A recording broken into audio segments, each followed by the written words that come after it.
Good afternoon students and teachers आज भूगोल अष्टम श्रेणी भूगोल शिक्षा केन्द्र यह वर्चुअल क्लास को सुंदरगढ़ जिलार समस्त शिक्षार्थी शिक्षक शिक्षयित्री को मोर स्वागत। मो ना श्री तुलाराम राव।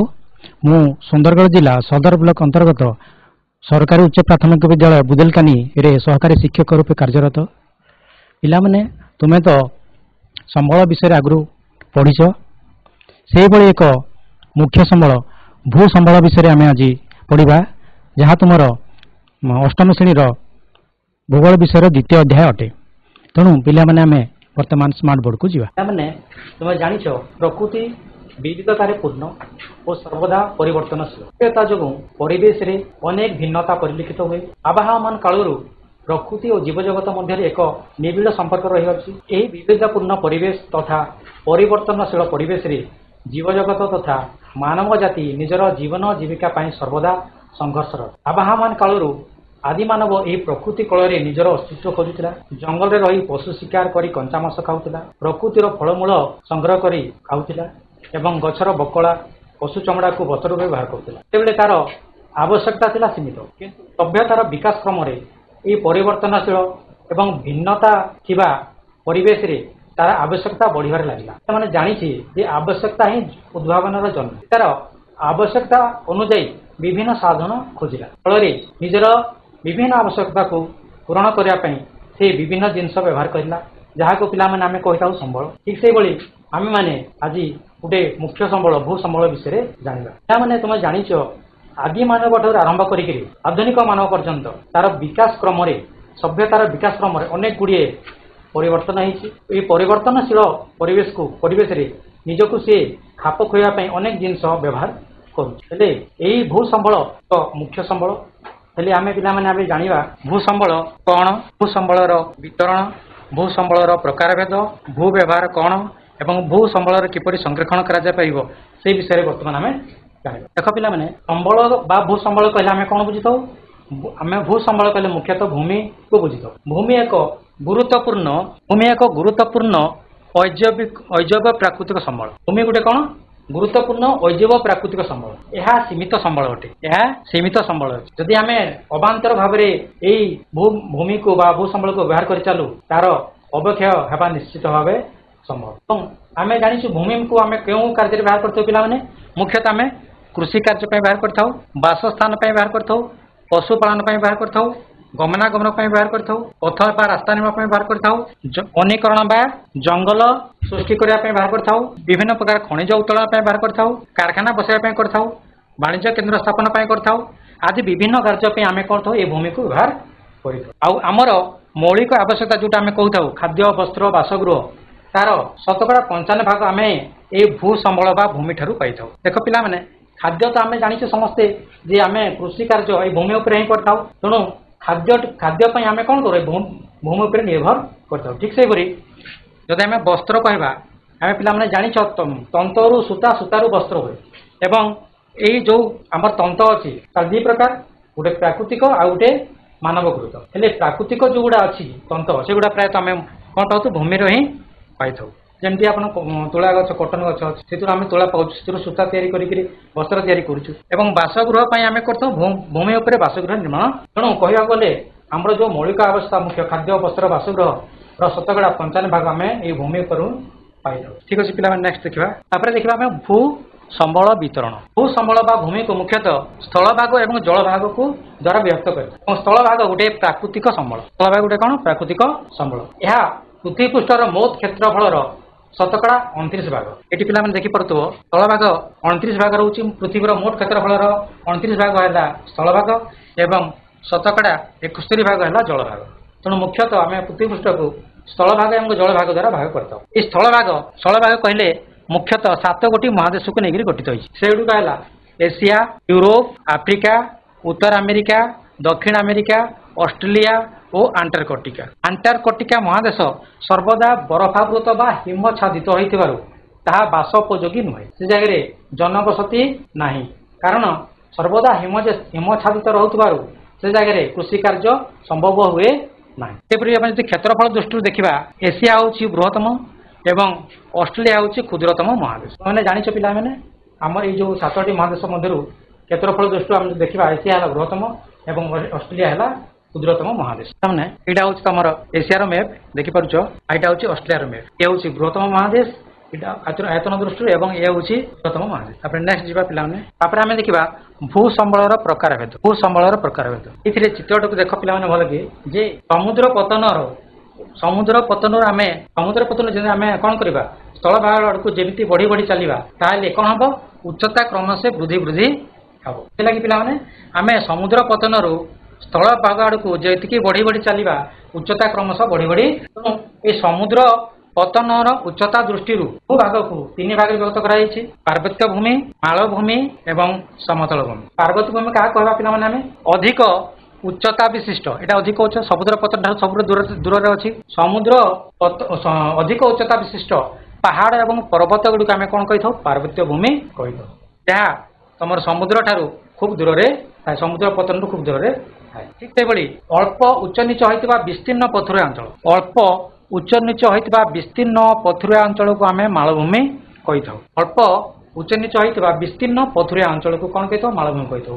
ଏହା ପାର୍ବତ୍ୟ ଭୂମି ଅପେକ୍ଷା ଟିକେ କମ୍ ଉଚ୍ଚତା ବିଶିଷ୍ଟ, ସମତଳ ନୁହେଁ କି ପାର୍ବତ୍ୟ ନୁହେଁ, ଏହାର ମଧ୍ୟ ଅଂଶ ଭାବିଲେ। ତାପରେ ଆମେ ଦେଖିବା ସମତଳ ଭୂମି। ସମୁଦ୍ର ପତନରୁ ଅଳ୍ପ ଉଚ୍ଚରେ ଥିବା ସମାନ ଉଚ୍ଚତା ବିଶିଷ୍ଟ ଅଞ୍ଚଳକୁ ସମୁଦ୍ର ପତନରୁ ଅଳ୍ପ ଉଚ୍ଚରେ ଥିବା ଏଠି ପିଲା ଦେଖୁଛ ସମୁଦ୍ର ପତନରୁ ଅଳ୍ପ ଉଚ୍ଚରେ ଥିବା ସମାନ ଉଚ୍ଚତା ବିଶିଷ୍ଟ ଅଞ୍ଚଳକୁ ଆମେ କ'ଣ କହିଥାଉ ସମତଳ ଭୂମି କହିଥାଉ। ମାନେ ପିଲାମାନେ ଯଦି କେବେ ପୁରୀ ଜଗନ୍ନାଥ ମନ୍ଦିର ଯାଇଛ ଆଉ ସମୁଦ୍ର ବେଳାଭୂମି ବୁଲିଛ ଦେଖିବ ସମୁଦ୍ର ପତନର ଠିକ୍ ଉପର ଅଂଶଟା ଯେଉଁ ଅଛି ସେଇଠି ସବୁ ସହର ଯେଉଁ ବସିଛି ପୁରୀ ସହର ସେଇଟା ସମତଳ ଭୂମିର ଅଛି। ସେଥିଲାଗି ତେଣୁ ଆମେ ସମୁଦ୍ରଟା କ'ଣ ସମୁଦ୍ର ପତନରୁ ଠିକ୍ ଉପରକୁ ଯିବା ଯେତେବେଳେ ଆମେ ଦେଖିବା ସମୁଦ୍ର ପତନରୁ ଅଳ୍ପ ଉଚ୍ଚକୁ ଯିବା ସେଇ ସମାନ ଉଚ୍ଚତା ବିଶିଷ୍ଟ ଯେଉଁ ଅଞ୍ଚଳ ଦେଖାଯାଏ ସେଟାକୁ ଆମେ କ'ଣ କହିବା ସମତଳ ଭୂମି କହିବା। ଆମେ ଦେଖିପାରିବ ଏଇଟା ହେଉଛି ତମର ମାଳଭୂମି। କ'ଣ ଅଛି ଅଳ୍ପ ଉଚ୍ଚ ନିଚ ବିସ୍ତୀର୍ଣ୍ଣ ପଥୁରିଆ ଅଞ୍ଚଳ ଯାହାକୁ ଆମେ କହିଥାଉ ମାଳଭୂମି। ପର୍ବତ ଭଳିଆ ନୁହେଁ କି ସମତଳ ନୁହେଁ, ପର୍ବତ ଭଳିଆ ଅଳ୍ପ ଉଚ୍ଚ ନିଚ ପର୍ବତ ଭଳିଆ ଥାଏ କିନ୍ତୁ ଅଳ୍ପ ଉଚ୍ଚ ନିଚ ହେଇକିରି ଥାଏ, ସମତଳ ହୋଇନଥାଏ। ତାପରେ ଏଇଟା ହେଉଛି ସମତଳ ଭୂମି ଯେଉଁଥିରେ ଆମେ କୃଷି କାର୍ଯ୍ୟ କରିଥାଉ, ଜନବସତି ହେଇଥାଏ ନାଇଁ କି। ଦେଖା ପିଲାମାନେ ଆମେ ପୃଥିବୀର ମୁଖ୍ୟ ପାର୍ବତ୍ୟ ଭୂମି, ମୁଖ୍ୟ ପାର୍ବତ୍ୟ ଭୂମି ପିଲାମାନେ ଭଲକି ଲକ୍ଷ୍ୟ କର। ପାର୍ବତ୍ୟ ଭୂମି ଆମେ ପଢ଼ିଲେ ଏବେ ଯେ ସମୁଦ୍ର ପତନରୁ ବହୁତ ଦୂରରେ ଥିବା ଅତି ଉଚ୍ଚ ପାହାଡ଼ିଆ ଏବଂ ପାର୍ବତ୍ୟ ଭୂମିକୁ ଆମେ କ'ଣ କହିଥାଉ ପାର୍ବତ୍ୟ ଭୂମି କହିଥାଉ। ଯଦି ଆମେ ପୃଥିବୀର ବହୁତ ଗୁଡ଼ିଏ ପାର୍ବତ୍ୟ ଅଛି କିନ୍ତୁ ଆମେ ପୃଥିବୀର ଯଦି ମୁଖ୍ୟ ପାର୍ବତ୍ୟ ଭୂମି ଗୁଡ଼ିକୁ ଦେଖିବା ତାହେଲେ ସେଗୁଡ଼ା ଟିକେ ପିଲାମାନେ ନାଁ ଗୁଡ଼ା ମନେ ରଖିବ ଟିକେ। ଏସିଆର ହିମାଳୟ, ଆମର ଭାରତ କେଉଁଠି ଅଛି ଏସିଆ ମହାଦେଶରେ ଅଛି। ଭାରତର ଠିକ୍ ଉତ୍ତର ପୂର୍ବ ଦିଗରେ ଦେଖିବ, ପୂର୍ବ ଦିଗକୁ ଲାଗିକି ରହିଛି କ'ଣ ହିମାଳୟ। ହିମାଳୟ ପର୍ବତ ହେଉଛି ପୃଥିବୀର ମୁଖ୍ୟ ପାର୍ବତ୍ୟ ଭୂମିରୁ ଗୋଟିଏ। ଠିକ୍ ସେହିପରି ୟୁରୋପର ଆଲପସ୍ ପର୍ବତ, ତାପରେ ଉତ୍ତର ଆମେରିକାର ରକି, ଦକ୍ଷିଣ ଆମେରିକାର ଆଣ୍ଡିଜ୍ ପର୍ବତମାଳା ପୃଥିବୀର ମୁଖ୍ୟ ପର୍ବତମାଳା। ସେଥିଲାଗି ପିଲାମାନେ ପୃଥିବୀର ମୁଖ୍ୟ ପାର୍ବତ୍ୟ ଭୂମି ଗୁଡ଼ିକ କ'ଣ କ'ଣ ଏସିଆର ହିମାଳୟ, ୟୁରୋପର ଆଲପସ୍, ଉତ୍ତର ଆମେରିକାର ରକି, ଦକ୍ଷିଣ ଆମେରିକାର ଆଣ୍ଡିଜ୍ ପର୍ବତମାଳା ହେଉଛି ପୃଥିବୀର ମୁଖ୍ୟ ପାର୍ବତ୍ୟ ଭୂମି। ଏଇଟା ଆମେ ଯଦି ମ୍ୟାପ୍ରେ ଟିକେ ଦେଖିବା, ଏଠି ଦେଖିବ ଆମର ଏଇଟା ଭାରତ ଅଛି। ଭାରତର ଠିକ୍ ଏଇ ଅଞ୍ଚଳରେ ପିଲାମାନେ ଏ ଅଞ୍ଚଳ ଦେଖୁଛ ଏଇଟା ହେଉଛି ହିମାଳୟ ଲେଖା ହେଇଛି। ଠିକ୍ ଆମର ଭାରତର ଉତ୍ତର ପୂର୍ବକୁ ଲାଗିକିରି ରହିଛି ହିମାଳୟ ପର୍ବତ, ତାକୁ ଲାଗିକି ରହିଛି ତମର କ'ଣ ଚୀନ ରହିଛି, ନେପାଳ ରହିଛି ନାଇଁ କି। ତାପରେ ଏଇଟା ଦେଖିପାରୁଛ ତୁମେ ପିଲାମାନେ ଆଲପସ୍ ପର୍ବତ, ଆଲପସ୍ ବୁଝିଲା। ଏହାର ହିମାଳୟ, ୟୁରୋପର ଆଲପସ୍, ଉତ୍ତର ଆମେରିକାର ରକି, ଦକ୍ଷିଣ ଆମେରିକାର ଆଣ୍ଡିଜ୍ ପର୍ବତମାଳା ହେଉଛି ପୃଥିବୀର ମୁଖ୍ୟ ପାର୍ବତ୍ୟ ଭୂମି। ତାପରେ ଆମେ ଦେଖିବା ମାଳଭୂମି। ପୃଥିବୀର ମୁଖ୍ୟ ମାଳଭୂମି ଗୁଡ଼ିକ ମଧ୍ୟରେ ଏସିଆର ତିବ୍ବତ, କୋବି, ୟୁରୋପର ସ୍କାଣ୍ଡିନେଭିଆ, ଉତ୍ତର ଆମେରିକାର କାନାଡିଆନ୍ ସିଏଲ୍ଡ, ଦକ୍ଷିଣ ଆମେରିକାର ବ୍ରାଜିଲ ଓ ପାଟାଗୋନିଆ ହେଉଛି ମୁଖ୍ୟ ମାଳଭୂମି।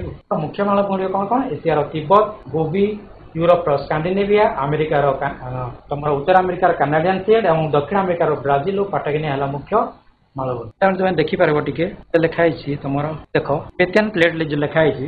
এইটা হচ্ছে আমার তিব্বত মালভূমি। তোমার ভারত এবং চীন ଅଛି ଚାଇନା ଅଛି, ଚାଇନାର ଠିକ୍ ସୀମାକୁ ଲାଗିକିରି ତିବେତିଆନ୍ ପ୍ଲେଟ୍ ବା ଆମେ କହୁଛୁ ତିବ୍ବତ ମାଳଭୂମି ରହିଛି। ସେହିଭଳି ଏଇଟା ହେଉଛି ତମର ୟୁରୋପର ସ୍କାଣ୍ଡିନେଭିଆ ମାଳଭୂମି। ଯିବା ପିଲାମାନେ ଆମେ ବର୍ତ୍ତମାନ ଦେଖିବା ଭାରତର ମୁଖ୍ୟ ମାଳଭୂମି। ଭାରତର ମୁଖ୍ୟ ମାଳଭୂମି ଗୁଡ଼ିକ ହେଉଛି ଭାରତର ହିମାଳୟ, ଆରାବଳୀ, ବିନ୍ଧ୍ୟ, ପୂର୍ବ ଘାଟ ଏବଂ ପଶ୍ଚିମ ଘାଟ। ଏଇଟା ହେଉଛି ତମର ଭାରତର ମୁଖ୍ୟ ମାଳଭୂମି। ଆଉ ଥରେ ଦେଖ ପିଲାମାନେ ଭାରତର ହିମାଳୟ, ଆରାବଳୀ, ବିନ୍ଧ୍ୟ, ପୂର୍ବ ଘାଟ ଏବଂ ପଶ୍ଚିମ ଘାଟ। ନେକ୍ସଟ ଆମେ ଦେଖିବା ପୃଥିବୀର ମୁଖ୍ୟ ସମତଳ ଭୂମି। ପୃଥିବୀର मुख्य समतल भूमि गुड़िक मध्य एशियार साइबेरिया उत्तर अमेरिकार केंद्रीय समतल भूमि दक्षिण अमेरिकार आमाजन एवं पाराना पारागुए अववाहिका आफ्रिकार नील नदी एवं कंगो नदी अववाहिका यहाँ हूँ पृथ्वीर मुख्य समतल मैंने तुम जाच जे समतल भूमि मुख्य समतल गुड़िक मुख्य तुम नदीर उपकूलवर्ती पाखे ही थाए मुख्यतः भाव में तेणु तुम्हें एशियार साइबेरिया ये तो मैप्रे देखिपार एशियार साइबेरिया अंचल उत्तर अमेरिकार केंद्रीय समतल भूमि गुड़िक दक्षिण अमेरिकार आमाजन और पाराना पारागुए अववाहिका एमती कहले आम दक्षिण अमेरिकार जो आमाजन नदी अच्छी तार अववाहिका अंचल पाराना पारागुए अववाहिका अंचल ठीक से भाई तुम आफ्रिकार जो नील नदी अच्छी नील नदी और कंगो नदी तार अववाहिका तथा उपकूलवर्ती अंचल पृथ्वीर मुख्य समतल भूमि गुड़िक देखा आम कह भारतर मुख्य समतल भूमि कहले कौन कहे गांगेय उपकूलवर्ती समतल अंचल जो गंगा नदी अच्छी गांगेय गंगा नदी अच्छी तार उपकूलवर्ती अंचल तार अववाहिका अंचल कौन देखा जाए भारतर मुख्य समतल भूमि देखा जाए जब आम ओडिशार समतल भूमि देखा महानदी अववाहिका अंचल एवं बंगोपसागर उपकूल अंचल कौन देखा जाए आम ओडिशार समतल मुख्य समतल भूमि गुड़िक देखा जाए कही पे आम निहाती नदी उपत्यका नदीर उपकूलवर्ती अंचल कि तार अववाहिका अंचल मुख्यतः कौन देखा समतल भूमि को देखा जाए आप देखिले पार्वत्य भूमि और मालभूमि जो मृत्तिका स्तर थाए से कौन थाए पतला थाए पार्वत्य भूमि और मालभूमि मृत्तिका स्तर कौन थाए पतला थाए पथुरिया थाए और जल धारण क्षमता कम थाए कौन पे पार्वत्य भूमि देखि जे जल जेहेतु पार्वत्य भूमिटा अति उच्च और गड़ाणिया थाए मालभूमि ठीक से तेणु तार मृत्तिका स्तरटा पतला थाए और पथुरिया थाए जल धार जेहेतु मृत्तिका स्तरटा पतला रोचे पर्वत गुड़िक तीक्षण गड़ाणिया रोचे सेहेतु कौन हो जल से जल को धरी रखि पारु ना जल धारण शक्ति कम किंतु समतल भूमि ठीक अलग समतल भूमि मृत्तिका स्तरटा कौन अच्छी बहल अच्छी मोटा स्तर अच्छी और से जगह जल धारण क्षमता अधिक सी समतल भूमि मृत्तिका कौन करे जल को धारण रखिपे तार जल धारण क्षमता अधिक एवं भूमि मध्य उर्वर तेणु सेठारे कौन हुए कृषि कार्यटा लाभजनक तेणु जेहेतु समतल भूमि कृषि कार्य लाभजनक तेणु से अंचल कौन देखा जाए घन जनबसति देखा जाए कृषि कार्य सुविधा अच्छी पानी जलर सुलभता अच्छी उर्वर मृत्तिका अच्छी तेणु कृषि कार्य सुविधा है तेणु से कौन देखा जाए घन जनबसति देखा जाए आम देखा पे भूव्यवहार कहले कौन पे मनुष्य तार जीवन जीविका कौन दरकार बासस्थान दरकार बंचापी खाद्यपाई कौन दरकार कृषि कार्य दरकार पशुपालन भूमि दरकार गमनागमन भूमि दरकार रास्ता निर्माण पथ निर्माण वनीकरण जंगल खनिज उत्तोलन कारखाना और वाणिज्य केन्द्र कौन दरकार भूमिर व्यवहार कराए तेणु मनीष निजर आवश्यकता यही सब जो बासस्थान कृषि कार्य तुमर पशुपालन गमनागमन पथ निर्माण वनीकरण खनिज उत्तोलन कारखाना वाणिज्य केन्द्र स्थापन जो भूमि को व्यवहार कला ताकू आम कौन कही था भू व्यवहार नेक्स्ट ठीक अच्छे पे नेक्स्ट देखा भूमिर व्यवहार देख क्यों कार्य क्यों उपाय करा भूमिर व्यवहार को आम क्यों कार्य करवा एवं क्यों उपाय करवा जमी आम कहले क्यों कार्य कले आम कृषि कार्य कि बासस्थान कि रास्ता निर्माण कि खनि उत्तोलन कि वाणिज्य केन्द्र क्यों उपाय क्यों कार्य करवा और क्यों उपाय करवा ताकू पर्यवसित करी भूमिर व्यवहार को आम दुई प्रकार अवस्था उपरे निर्भर करता गोटे है प्राकृतिक अवस्था आ गोटे है मानवीय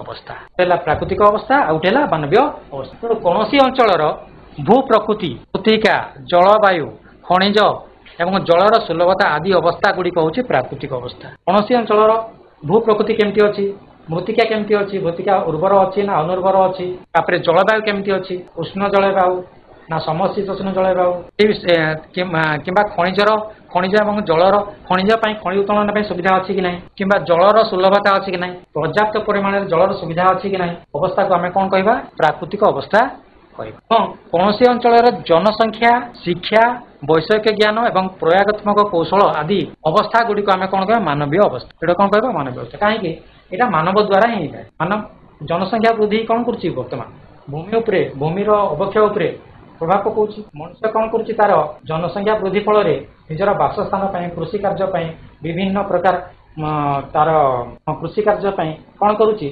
माने भूमि को अबांतरित भाव में व्यवहार कर चले एगुड़िक मानव द्वारा होता कौन कह आम मानवीय अवस्था कह पे देखिपार भूमिर व्यवहार को दुई भाग व्यक्त कर गोटे प्राकृतिक अवस्था ଆଉ ଗୋଟେ ମାନବୀୟ ଅବସ୍ଥା। ପ୍ରାକୃତିକ ଅବସ୍ଥା ଆମେ ଜଷ୍ଟ ପଢିଲେ ଭୂ ପ୍ରକୃତି, ମୃତ୍ତିକା, ଜଳବାୟୁ, ଖଣିଜ ଏବଂ ଜଳର ସୁଲଭତା ଉପରେ ନିର୍ଭର କରିଥାଏ। ଠିକ୍ ସେଇଭଳି ମାନବୀୟ ଅବସ୍ଥା ଜନସଂଖ୍ୟା, ଶିକ୍ଷା, ବୈଷୟିକ ଜ୍ଞାନ ଏବଂ ପ୍ରୟୋଗାତ୍ମକ କୌଶଳ ଉପରେ ନିର୍ଭର କରେ। ହେଲେ ପିଲାମାନେ ଦେଖ, ଏଇରେ ପୃଥିବୀର ଥିବା ମୋଟ ଜନସଂଖ୍ୟାର ଶତକଡ଼ା 90 ଭାଗ ଲୋକ ମୋଟ ସ୍ଥଳ ଭାଗର ଶତକଡ଼ା 30 ଭାଗ ଭୂମି ଉପରେ ବାସ କରନ୍ତି। ସେଗୁଡ଼ିକ ପୃଥିବୀର ଜନବହୁଳ ଅଞ୍ଚଳ। କହିବାର ତାତ୍ପର୍ଯ୍ୟ ଯେ ପୃଥିବୀର ମୋଟ ଜନସଂଖ୍ୟା ଯେତିକି ଅଛନ୍ତି ଶତକଡ଼ା 90 ଭାଗ ଲୋକ 30% ଭୂମି ଉପରେ ଭାଗ କରନ୍ତି। କାହିଁକି? ସେ ଜାଗାରେ ଉର୍ବର ମୃତ୍ତିକା ଥିବ, ତାପରେ ଖଣିଜ ଉତ୍ତୋଳନ ପାଇଁ ସୁବିଧା ରହିଥିବ, କୃଷି କାର୍ଯ୍ୟ ପାଇଁ ସୁବିଧା ରହିଥିବ। ଉର୍ବର ମୃତ୍ତିକା ରହିଥିବାରୁ କୃଷି କାର୍ଯ୍ୟ ନିଶ୍ଚିତ ଭାବରେ ହେବ। ତେଣୁ ସେ ଅଞ୍ଚଳରେ କ'ଣ ଦେଖାଯିବ? ଘନ ଜନବସତି ଦେଖାଯିବ। ତେଣୁ ଶତକଡ଼ା 90 ଭାଗ ଲୋକ 30 ଭାଗ ଭୂମି ଉପରେ ଭାଗ କରନ୍ତି। କିନ୍ତୁ ତା ଠିକ୍ ଓଲଟା ଅବଶିଷ୍ଟ 70 ଭାଗ ଭୂମି ଉପରେ ଶତକଡ଼ା 10 ଭାଗ ଲୋକ ବାସ କରନ୍ତି। ତ ଜନବିରଳ ଅଞ୍ଚଳ।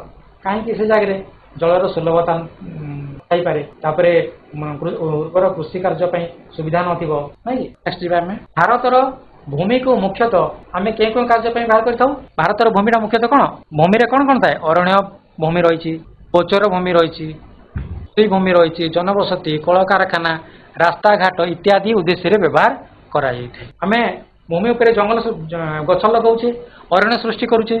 ଗୋଚର ଭୂମି ଗାଈ ଗୋରୁଙ୍କ ପାଇଁ ଚରିବା ପାଇଁ ଯେଉଁ ଛଡ଼ା ହେଉଛି ଜମିଟାକୁ ତା କ'ଣ କହୁଛୁ ଆମେ? ଗୋଚର ଭୂମି। ତାପରେ କୃଷି ଭୂମି, କୃଷି କାର୍ଯ୍ୟ କରୁଛେ। ତାପରେ ଜନବସତି ପାଇଁ ମଧ୍ୟ ଆମେ ଭୂମିକୁ ବ୍ୟବହାର କରିଥାଉ। କଳକାରଖାନା ବସାଇବା ପାଇଁ ଆମେ ଭୂମିକୁ ବ୍ୟବହାର କରିଥାଉ, ରାସ୍ତାଘାଟ ପାଇଁ ବ୍ୟବହାର କରିଥାଉ। ନାଇଁ କି? ଭାରତର ସମୁଦାୟ ଭୂମିର ଶତକଡ଼ା ପ୍ରାୟ 54 ଭାଗ କୃଷି କାର୍ଯ୍ୟ ପାଇଁ। ଯଦି ଆମ ଭାରତର ଭୂମିକୁ ଦେଖିବା, ଭୂମି ରୂପକୁ ଯଦି ଆମେ ଭାଗ କରିବା, ତାହେଲେ ଶତକଡ଼ା 54 ଭାଗ ଆମେ ଭୂମିରେ ଆମେ କ'ଣ କରିଥାଉ? କୃଷି କାର୍ଯ୍ୟ କରିଥାଉ। ଠିକ୍ ସେଇଭଳି ଶତକଡ଼ା 23 ଭାଗ ଭୂମି ଉପରେ ଆମେ ଅରଣ୍ୟ ଭୂମି ରହିଥାଏ, ଜଙ୍ଗଲ ରହିଥାଏ। ନାଇଁ କି? ଠିକ୍ ସେଇଭଳି ଶତକଡ଼ା 19 ଭାଗ ଭୂମି ଉପରେ ଜନବସତି ରହିଛି ଏବଂ ଶତକଡ଼ା 4 ଭାଗ ଭୂମି ଉପରେ ସ୍ଥାୟୀ ଚାରଣ ଏବଂ ଗୋଚର ଭୂମି ରହିଥାଏ। ଠିକ୍ ସେଇଭଳି ଆମେ ଯଦି ଓଡ଼ିଶାର ଭୂମିର ଦେଖିବା, ତମର ଶତକଡ଼ା 47 ଭାଗ କୃଷି କାର୍ଯ୍ୟ ପାଇଁ, ଶତକଡ଼ା 32 ଭାଗ ଅରଣ୍ୟ ଭୂମି ରହିଛି ଏବଂ ଶତକଡ଼ା 16 ଭାଗ ଭୂମିରେ ଜନବସତି ରହିଛି ଏବଂ ଶତକଡ଼ା 5 ଭାଗ ଭୂମି ଉପରେ ସ୍ଥାୟୀ ଏବଂ ଚାରଣ ଗୋଚର ଭୂମି।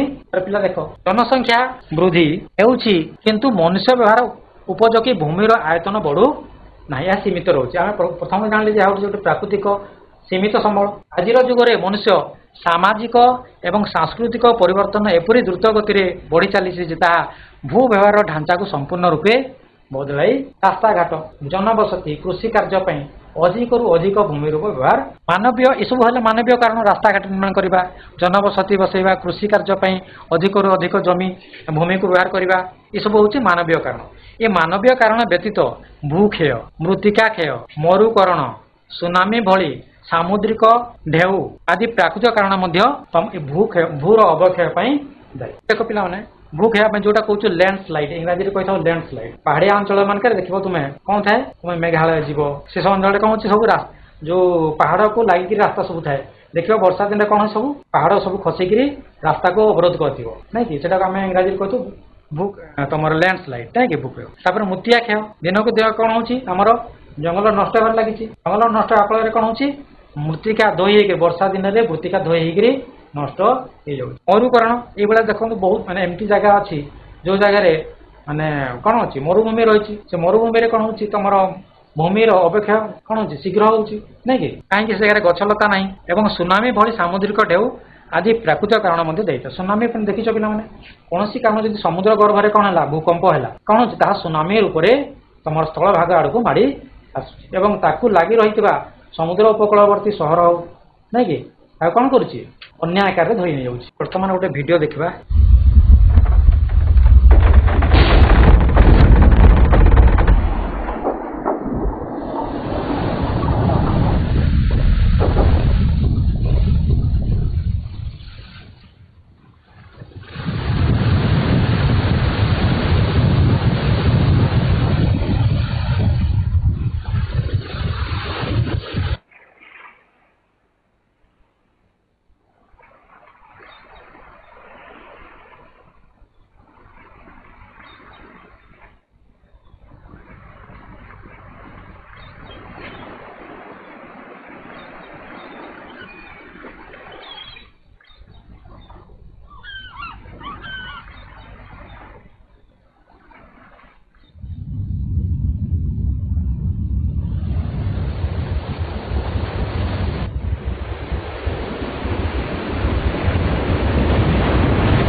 तुम देख गोटे भिडियो এটা कौन हूँ सुनामी गोटे छोट भिडियो दिखाई कौन हूँ समुद्र भूगर्भ में जिते कंप हो फल कौन हूँ सामुद्रिक ढेउ निकटवर्ती उपकूल अंचल को पलि आस फल निकटवर्ती पखापाखि सहरांचल किंबा भूमि को से कौन करुच्ची अवक्षय अवक्षय जो होची कौन संरक्षण करने नितांत आवश्यक कहीं भूमिर अवक्षय फल भूसंबलर आयतन दिन को दिन कौन कमी कमी तेणु भूमि को अवक्षय रक्षा करा एकांत आवश्यक पड़ी आम कौन करवा पे कौन कौन पार्वत्य भूमि जो तीक्ष गड़ाणिया अंचल अच्छी पार्वत्य भूमि जो तीक्ष गड़ाणिया अंचल आम कौन करवा शक्त काठर वृक्षरोपण करवा कहीं वृक्ष कौन करे माटी के जाबुड़ी धरे नहीं कि तेणु आम जदि पार्वत्य भूमि तीक्ष गड़ाणिया अंचल जो शक्त काठर वृक्षरोपण करवा किंबा पत्थर कांथ निर्माण करवा ताहले भूमिटा धसीबाटा ह्रास पाइब भूमिटा धसीबाटा ह्रास पाइब फल कौन आमर भूसंबल संरक्षण हो पारे ठीक से भाई वृष्टि जल को नाल द्वारा निम्नांचल को निष्कासित करवा जदि वृष्टि जो वर्षा हो वर्षा दिन जो वृष्टि होची से वृष्टि जल को आम जब नाल द्वारा कौन करवा निम्न अंचल को निष्कासित कर व्यवस्था करवा ताहले आमर कौन हम भूस्खलन ह्रास पाइब तापरे नदीर बक्र स्थान मानक आम कौन करा बुरुज निर्माण जो अंका बंका जो नदीर जो धारा अच्छी जो जगह अंका बंका हो से अंचल आम जब बुरुज निर्माण करवा ताहले नदी स्रोतर बेग कमिज फल कौन हम अतड़ा खसवा ह्रास पाइब एवं भूमिर अवक्षय कमी ठीक से भाई समुद्र उपकूल में लुणा जंगल को क्षय नक बालुका सज्जारे अधिक रु अधिक झाऊ बण सृष्टि करवा आम समुद्र उपकूलवर्ती कौन करवा लुणा जंगल जो अच्छी नष्ट करवा ना अधिक रु अधिक कौन करवा झाऊ बण जदि आम सृष्टि करवा ताहले कौन हम समुद्र ढेउ उच्च ढेउ एवं बात्या जनित कूल क्षयटा ह्रास तापर वनभूमि को संरक्षित करी जो आम वनभूमि जंगल अच्छी ताको आम संरक्षित करी वनीकरण चेष्टा करवा टांगरा भूमि है मरुभूमि है जो जगह आउ थे नूतन भाव में वनीकरण कर जंगल सृष्टि कर से अंचल आम कौन वृक्षरोपण करवा एवं चारण भूमि गुड़िक पशु चारण को आम कौन करवा नियंत्रित करवा पशु चारण कौन करवा नियंत्रित अबाध पशु चारण को छाड़ा ना माने पशु चारण को नियंत्रित करवा नहीं कि ताहले आमर कौन हम भूक्षयर मात्रा ह्रास पाइब नहीं कि देख ये कौन करवा जब आम यहाँ देख जगह पाने जगह देख ये जगह कौन अच्छी तुम लुणा जंगल थी से जगह कौन अच्छी भूमिर अवक्षय कम होती किंतु ये जगह कौन अच्छी समुद्रिक ढेउ कूल आड़ को माली जगह आम कौन करवा जदि झाऊ बण सृष्टि करवा ताहले कौन हम सामुद्रिक ढेउ कूल आड़ को आसीपर ना भूमिर अवक्षय पार नहीं कि आम कौन करवा ये देख जदि आम ये जो तुम भूस्खलन कही जमी जब ये जगह आम कौन करवा शक्त काठर वृक्षरोपण करवा ताहले कौन हम आमर भूमिर क्षयटा कमिज भूमिर अवक्षयटा कमी आम पे प्रश्न उत्तर आलोचना करवा बर्तमान देख 1 नंबर प्रश्न ठीक उक्ति पाखे राइट चिन्ह एवं भूल उक्ति पाखे छकी चिन्ह दियो प्रथम प्रश्न देख पे स्थल भाग एक मानवकृत संबल ठीक ना भूल ठीक ठीक स्थल भाग एक मानवकृत संबल मनुष्य द्वारा स्थल भाग सृष्टि भूल भूल हाँ ठीक अच्छे ठीक এটা ভুল ভুল হব হ্যাঁ তারপরে দেখো 6 নম্বর প্রশ্ন দেখো স্থলভাগ পৃথিবী পৃষ্ঠর মোট ক্ষেত্রফলর 92 ভাগ স্থলভাগ পৃথিবী পৃষ্ঠর মোট ক্ষেত্রফল 92 ভাগ ভুল ভুল ঠিক উত্তর ঠিক কেতে হব এটা 29 ভাগ হব নাই কি স্থলভাগ পৃথিবী পৃষ্ঠর মোট ক্ষেত্রফল কেতে হব 29 ভাগ নাই কি ঠিক আছে तापर ग नंबर प्रश्न देख पे 7 गोटी महादेश को नहीं स्थल भाग गठित 7 गोटी महादेश को नहीं स्थल भाग गठित ठीक ठीक ठीक ठीक ठीक ठीक वेरी गुड ठीक उत्तर तापर घ नंबर देख पे क्षेत्रफल दृष्टि यूरोप महादेश हूँ बृहत्तम महादेश भूल भूल भूल भूल अन्य पिला माने चेष्टा कर जो मैंने बसीच से उत्तर देवाक चेष्टा कर नहीं देख पे भारत एशिया महादेश अवस्थित ठीक ना भूल ठीक ठीक उत्तर नहीं वेरी गुड ठीक उत्तर हाँ अंटार्कटिका एक जनबहुल देश अंटार्कटिका माने जनबसति देखा भूल भूल अच्छे हाँ हाँ ठीक उत्तर तापर क्षेत्रफल दृष्टि ऑस्ट्रेलिया क्षुद्रतम महादेश ठीक ना भूल ठीक क्षेत्रफल ठीक ठीक अच्छे ठीक अच्छे वेरी गुड तापर जनसंख्या वृद्धि को जनसंख्या वृद्धि भूसंबल उपरे कौन प्रभाव पकाई न थाए जनसंख्या वृद्धि भूसंबल उपरे कौनसी प्रभाव पकाई न थाए भूल ठीक उत्तर हाँ ठीक अच्छे तापरे सुनामी भूमि अवक्षयर एक प्राकृतिक कारण अटे सुनामी होची भूमि अवक्षयर एक प्राकृतिक कारण ठीक ना भूल आमे जो सामुद्रिक ढेउ है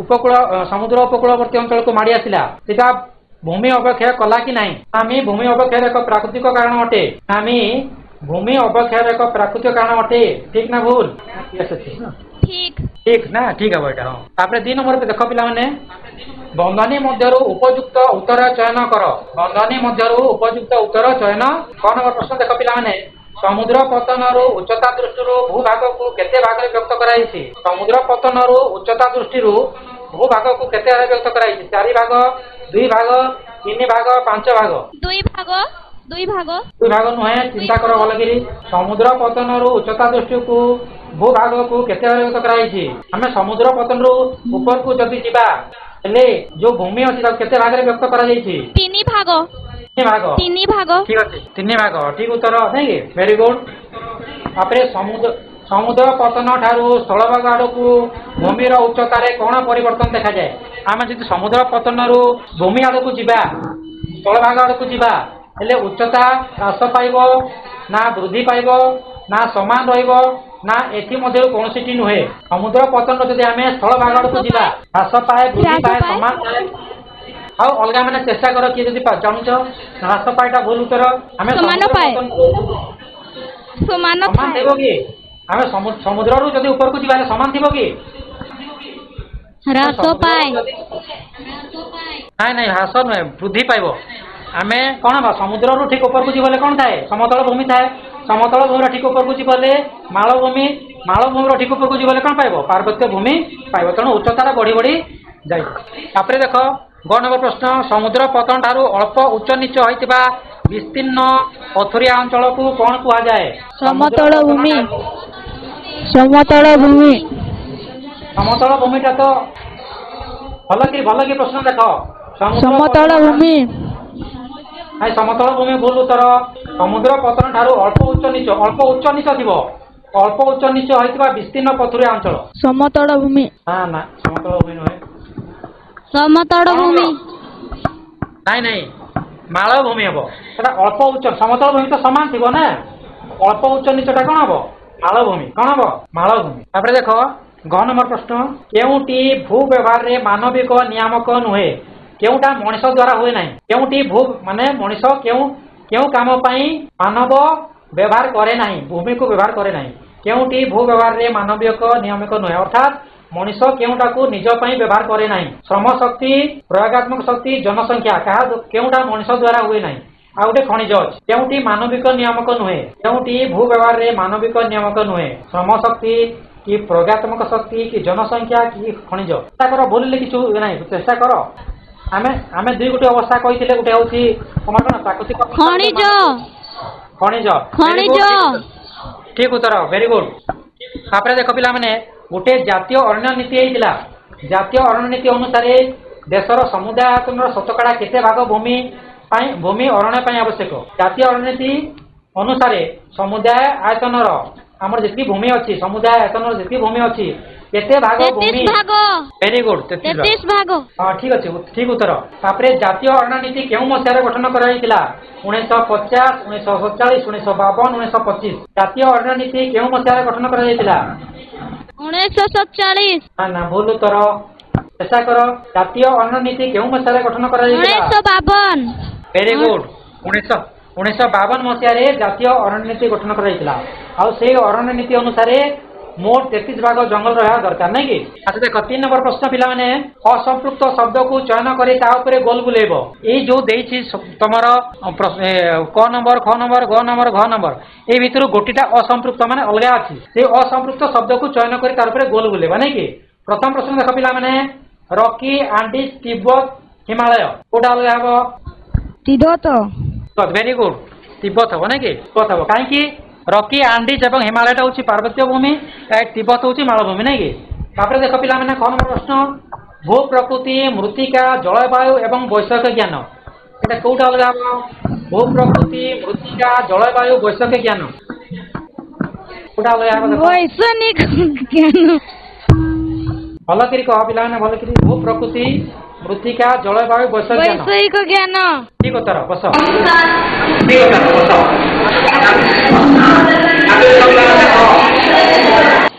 ଏସିଆ ଆଫ୍ରିକା ଆଣ୍ଟାର୍କଟିକା ଆଟଲାଣ୍ଟିକ ମହାସାଗର ଏସିଆ ଆଫ୍ରିକା ଆଣ୍ଟାର୍କଟିକା ଆଟଲାଣ୍ଟିକ ମହାସାଗର ମହାସାଗର ଆଟଲାଣ୍ଟିକ ମହାସାଗର ଭେରି ଗୁଡ ଆଟଲାଣ୍ଟିକ ମହାସାଗର ଠିକ ଉତ୍ତର ତାପରେ ଦେଖ ପିଲାମାନେ ଘ ନମ୍ବର ପ୍ରଶ୍ନ ଅବାଧ ଖଣି ଖନନ ଜଙ୍ଗଲ କ୍ଷୟ ବୃକ୍ଷରୋପଣ ଅବାଧ ପଶୁଚାରଣ ଅବାଧ ଖଣି ଖନନ ଜଙ୍ଗଲ କ୍ଷୟ ଅବାଧ ଖଣି ଖନନ ଅବାଧ ଖଣି ଖନନ ଜଙ୍ଗଲ କ୍ଷୟ ବୃକ୍ଷରୋପଣ ଅବାଧ ପଶୁଚାରଣ ଅବାଧ ଖଣି ଖନନ ନାଇଁ ଭୁଲ ଉତ୍ତର ଅବାଧ ଖଣି ଖନନ ହବ ନାହିଁ ଅଲଗା ଅବାଧ ହାଇସ୍କୁଲର ପିଲାମାନେ ପଶୁଚାରଣ ଅବାଧ ପଶୁଚାରଣ ଭେରି ଗୁଡ ନାଇଁ ନାଇଁ ବୃକ୍ଷରୋପଣ ହବ ଅବାଧ ଦେଖ ଅବାଧ ପଶୁଚାରଣ ଜଙ୍ଗଲ କ୍ଷୟ ଏବଂ ଅବାଧ ଖଣି ଖନନ ଦ୍ୱାରା କ'ଣ ହୁଏ ଭୂମିର ଅବକ୍ଷୟ ହେଇଥାଏ କିନ୍ତୁ ବୃକ୍ଷରୋପଣ ଦ୍ୱାରା କ'ଣ ହୁଏ ଭୂମିକୁ ଆମେ କ'ଣ ଅବକ୍ଷୟରୁ ରୋକାଯାଇ ପାରିଥାଏ ନାଇଁ କି ତାପରେ ପିଲାମାନେ ତମ ପାଇଁ ଗୋଟେ ଗୃହ କାର୍ଯ୍ୟ ଅଛି ତୁମେ ବାସ କରୁଥିବା ଅଞ୍ଚଳର ବିଭିନ୍ନ ସ୍ଥାନରେ ଥିବା ଭୂମି ଏବଂ ମୃତ୍ତିକାର ପ୍ରକାର ଜଳର ସୁଲଭତାକୁ ପର୍ଯ୍ୟବେକ୍ଷଣ କରି ତାହା ଲୋକମାନଙ୍କର ଜୀବନ ଶୈଳୀକୁ କିପରି ପ୍ରଭାବିତ କରୁଛି ତାହା ତୁମ ଶ୍ରେଣୀ ଶିକ୍ଷକ ସହ ଆଲୋଚନା କରି ଉତ୍ତର ଲେଖିବ ଠିକ ଅଛି ପିଲାମାନେ ତୁମେ ଧୈର୍ଯ୍ୟର ସହିତ এই ଭର୍ଚୁଆଲ କ୍ଲାସକୁ ଶୁଣିକିରି ଭଲ ଭାବେ ଉତ୍ତର ଦେଇଥିବାରୁ ସମସ୍ତଙ୍କୁ ଧନ୍ୟବାଦ।